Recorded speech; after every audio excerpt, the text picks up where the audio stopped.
पारू, अगं मी तुझ्याशी बोलते. रिया मॅडम, देवींकडे बघा ना, किती नाराज आहेत त्या.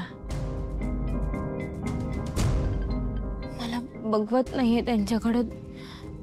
तुम्ही प्लीज त्यांची समजूत काढा ना, बोला ना त्यांच्याशी. पारू अगं,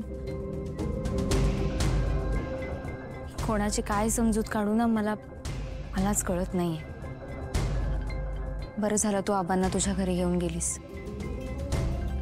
दिशा, ऐक ना, आज या घरात मेहंदीचा कार्यक्रम आहे, पण घरातल्या कुणालाच काही पडली नाहीये. ऐक, त्या मेहंदी आर्टिस्ट जेव्हा येतील ना तेव्हा सांग की सगळ्यात पहिली मेहंदी माझ्याच हातावर काढायला. हा, आदित्यची लाडकी काकू आहे की नाही मी, म्हणून.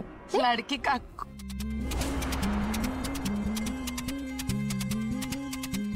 न्यू सासू मॉम, हे बघा, लग्न साजेरी आदित्यचं असणार आहे ना, तर ती नवरी आहे, तिचा आजचा पहिला मान असतो मेहंदी काढण्याचा, तर तिला आधी काढू देत ना, मग आपण नंतर लगेच तुमची काढूया. ओके, तोपर्यंत थोडं थांबावं लागेल. किमान डिझाईन्स बघू शकतो ना, की तेही साजेरी नंतर बघायच्या आहेत. नाही बघूया ना, दाखवा. पारू, इथे ये.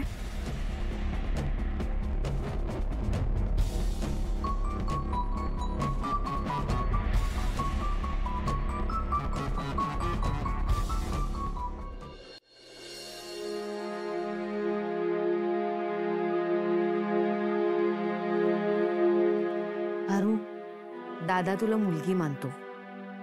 बरं झालं तू त्याला घेऊन घरी गेलीस ते. फक्त मला कळत नाहीये की त्याचा गैरसमज कसा दूर करायचा. पारू, तूच समजावण्याचा प्रयत्न कर ना त्याला की तू आणि आदित्य खूप चांगले मित्र आहात म्हणून. आता बघ ना, हे विधी सुरू आहेत, इतकं आनंदाचं वातावरण आहे, पण ह्या सगळ्यात माझा भाऊच नाहीये. आनंद विरून गेल्यासारखं झालंय.